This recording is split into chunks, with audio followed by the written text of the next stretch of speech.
Pandora Papers. Wes, ada gambar Dewi Pandoranya nanti enggak ya?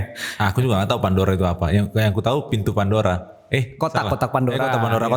Kotak Pandora itu kan apa? Kotak yang dibuka ada misteri, berikutnya ada misteri terus menerus. Misteri semua lah ya pokoknya ya. Gitu. Nah, sama nih dengan yang baru-baru ini kan ada nih yang bukan baru-baru ini, hari ini dia atau kemarin ya. Kemarin ya. Jadi lagi rame nih sekarang katanya Pandora Papers itu sama dengan Panama Papers dan yang sebelum-sebelumnya pokoknya papers yang lain lah gitu ya. Nah, jadi ceritanya bahwa di situ ada catatan kriminal.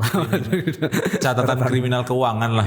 Jadi dari beberapa dari tokoh-tokoh atau orang-orang yang berpengaruh di dunia ini, pemimpin dunia ini. Nah, agak bosan sih sebenarnya denger yang kayak gitu. Ya karena nggak dampak sih. Maksudnya ya kalaupun ketahuan bahwa mereka punya perusahaan di katakanlah negara-negara yang itu ya tax haven itu kan Panama, Kepulauan Cayman dan yang lain itu kan ini ya maksudnya nggak bisa ditindak gimana-gimana juga gitu.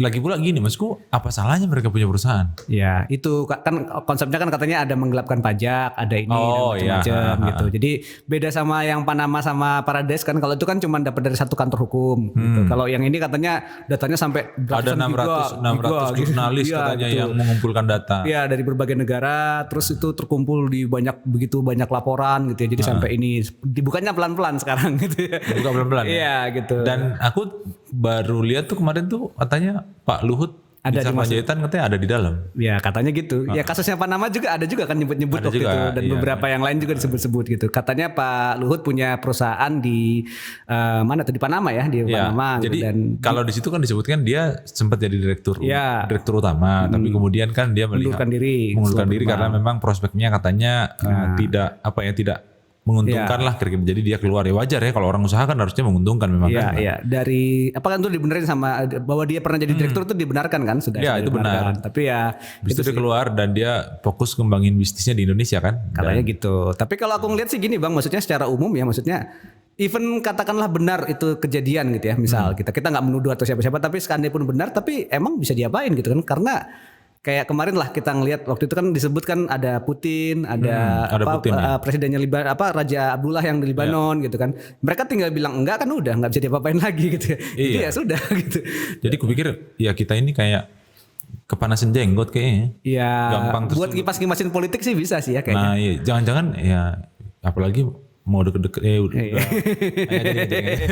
prediksi nggak apa-apa, prediksi aja gitu kan. Ya untuk juga nama Erlangga Hartarto juga disebut di situ. Iya, di beberapa ini sebelumnya juga sempat sih ya gitu. Di Panama juga kalau nggak ada juga. Kalau nggak salah ya. Tapi yang itu, tapi yang Paradise nggak ada waktu itu.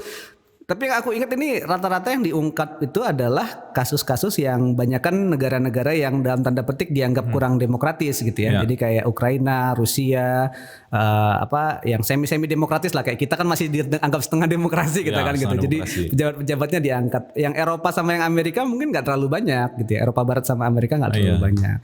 Tapi aku jadi penasaran ini, siapa sih di Indonesia yang memulai ngerame-ngeramein Pandora Papers ini? Ya, tapi memang itu kan laporannya dibuka di sana Bang gitu, di internasional gitu kan. Tapi maksudku kan pasti di Indonesia bisa booming, bisa rame gitu kan. Ya karena ada yang ngipas-ngipasin tadi yang kayak kau bilang pasti tadi. ada unsur politis lah kalau ngangkat sesuatu. Tapi nggak tahu nih, Abang bela yang mana nih? Aku nggak bela siapa-siapa. Tapi ini dari kacamataku pribadi gitu, bahwa melihat seorang Jenderal Luhut Binsar Panjaitan itu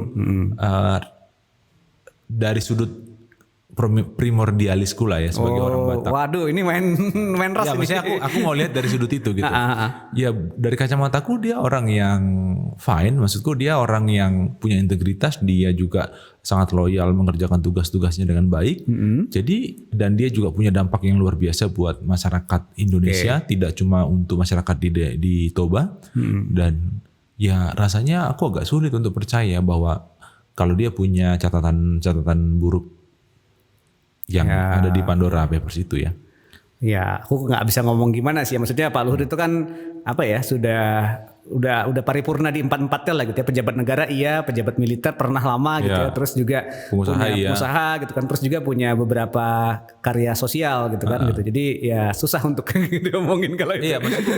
Jadi kalau maksudku jangan jadi kita ngelihatnya memang harus ya mungkin aku juga mungkin terlalu apa ya? Punya ini sentimen ini ya. Ya, jadi terlalu emosional. mungkin aku kacamata kuda ngelihatnya gitu ya. Tapi ya itu yang kurasain sih seperti itu gitu. Jadi cuman kan kalau memang ada, maksudku kalau memang ada kecurigaan terhadap catatan-catatan buruk tentang beliau ya mungkin ya silakan dicari gitu, dibuka aja kalau memang dapat gitu kan. Jadi jangan kayak sekarang ini kan, kayak sekarang ini kayak kita kayak menuduh tapi kita nggak punya apa ininya sesuatu yang bisa dijadiin ya bukti di bawah pengadilan gitu ya. Nggak bisa.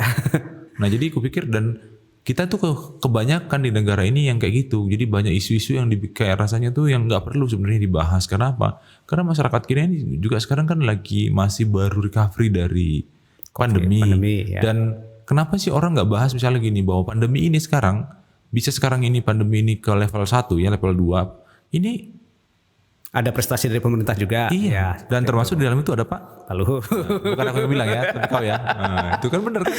Babang ini fansnya Pak Luhut nih kayaknya.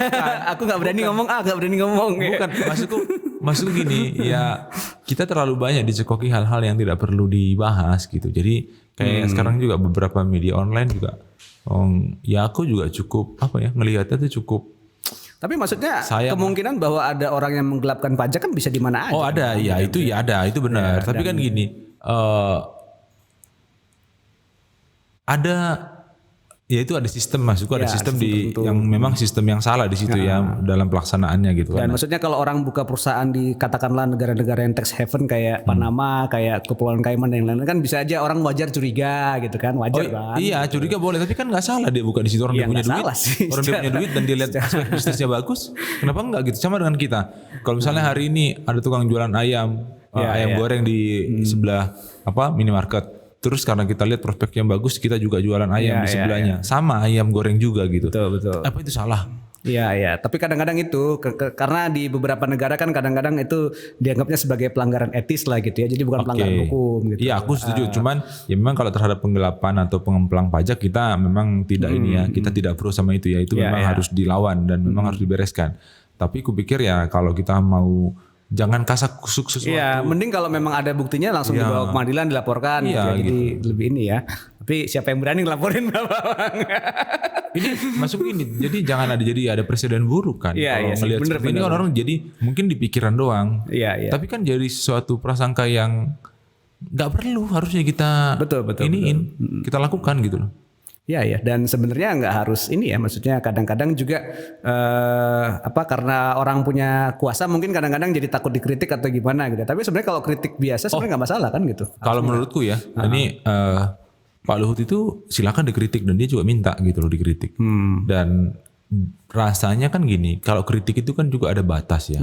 Ada batas yang harus kita patuhi lah. Jadi jangan mengkritik itu seperti barbar gitu loh.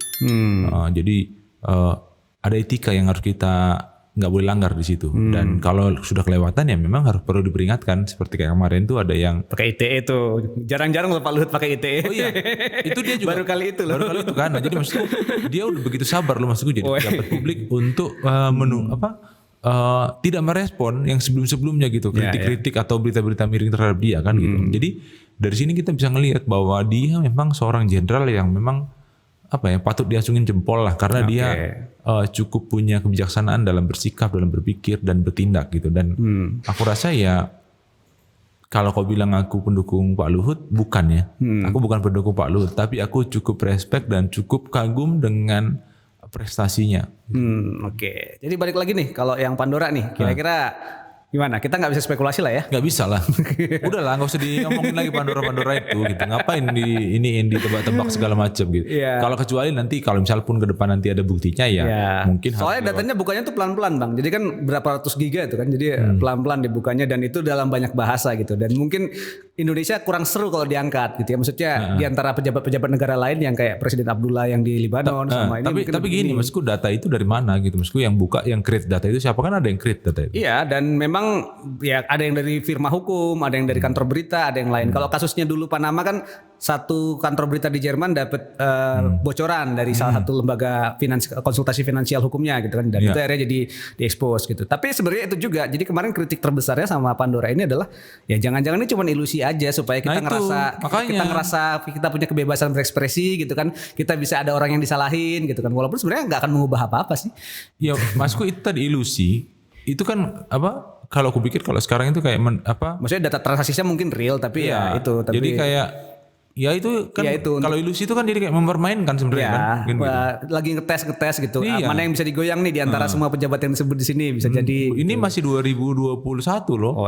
Nanti 2022 2023 apalagi yang Ya. Pasti ada aja sih skandal-skandal yang gitu dan gitu. Kadang-kadang karena kita kurang cukup bukti, akhirnya kita lempar sebagai wacana sehingga akhirnya orang punya presiden pemikiran gitu. Jadi bahwa ini, jadi walaupun kayak kasusnya dulu lah yang ini mungkin nggak sama ya, tapi kasusnya dulu yang Gus Dur kan yang Bulog Gate sama itu kan sebenarnya akhirnya terbukti nggak ada salah apa-apa kan. Tapi udah terhembus dulu sekian lama. Orang udah panas dulu kan. Panas dan akhirnya kita bilang Gus Dur salah gitu. Gus Dur korupsi, padahal ternyata ya enggak sih sebenarnya gitu. Jadi ya gitu, kadang-kadang memang seringnya gitu ya. Jangan sampai kejadian seperti itu ya, bahwa semuanya dibuat sebagai presiden dulu tanpa bukti gitu. Itu juga sih yang perlu dipikirin sih. Tapi aku mau bilang gini juga memang. Ya ini di luar Pandora ya. Jadi Pak Luhut keren lah menangani COVID. Indonesia bisa lebih baik dan itu kita harus akui. Dan itu juga memang karena kerja keras masyarakat juga, masyarakatnya memang mau divaksin dan mau kita udah mulai. Ini progresnya vaksin lumayan cepat ya, jauh sekarang dibandingin negara-negara tetangga kayaknya udah lumayan baik lah kita sekarang ya. Dulu kita sempat ketinggalan jauh gitu. Dulu kita disalah-salahin. Tapi ini juga aku sekarang ngomong nih kan, Pak Luhut itu sering dikasih tugas sama presiden untuk ngerjain A, ngerjain B, ngerjain C. Jadi banyak yang ditangani kan. Menteri semua urusan katanya. Menteri semua urusan. Dan kayaknya banyak orang yang nyinyir gitu. Apa-apa Pak Luhut, apa-apa Pak Luhut. Dalam hatiku gini, loh kalau Pak Luhut memang pantas dan punya kapasitas, kenapa kok yang lain pada keberatan gitu. Ya mungkin kan presiden kan juga kan dalam menunjuk penugasan kan juga pasti berpikir kan, menimbang-nimbang segala macamnya. Jadi nggak asal tunjuk kan. Dan rasanya yang dilakukan Pak Luhut dalam beberapa kali ditugaskan presiden semuanya is okay kan, clear. Ya. Aku gak berani ngomong.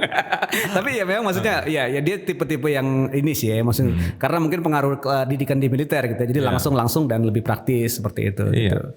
Dan mungkin juga membabat yang lain yang gak setuju gitu ya. Ya mungkin aku nggak tahu sih. Ya itu jadi ada beberapa. Tapi intinya sebenarnya daripada capek-capek bahas itu ya, maksudnya menuduh-menuduh tadi ya. Tadi pakai tuduhan-tuduhan. Ya kalau mau kritik lah ya. Yang sesuai porsi. Apa kebijakan yang salah dikritik. Apa hal yang perlu penting dikritik. Apa yang itu. Tapi kalau mau nuduh-nuduh sih harusnya nggak ada tempat lah ya. Nggak ada lah. Capek lah kita. Ini udah kita pandemi aja belum beres kok. Masa kita harus kayak gitu lagi. Aduh pening. Ya. Gitu. Oke. Ya itu salam buat Pak Luhut dari Bang Basar kayaknya. Salam Pak Luhut. Oke. Itu aja. Jadi kotak Pandora bakal ada ngaruh atau enggak? Kayaknya enggak akan gimana. Enggak lah, itu mah cuma gimmick kayaknya tuh. Ya, sampai berapa ilusi yang kau bilang tadi. Iya. Ya seolah-olah kita memang butuh negara kita pers bebas, jadi kita bisa itu. Ya kayak kasusnya WikiLeaks, Panama. Enggak ada kan? Ya, ujungnya mana? Ujungnya tetap enggak berubah sih. Enggak ada aja, kan? sama aja. Kan? Iya. Ya, begitulah Pandora kayaknya akan jadi Pandora terus ya. Jadi akan terbuka lagi tapi enggak akan nyelesain misterinya. Iya. Gitu. Oke kalau gitu. Terima kasih sekali lagi. Salam Pak Luhut.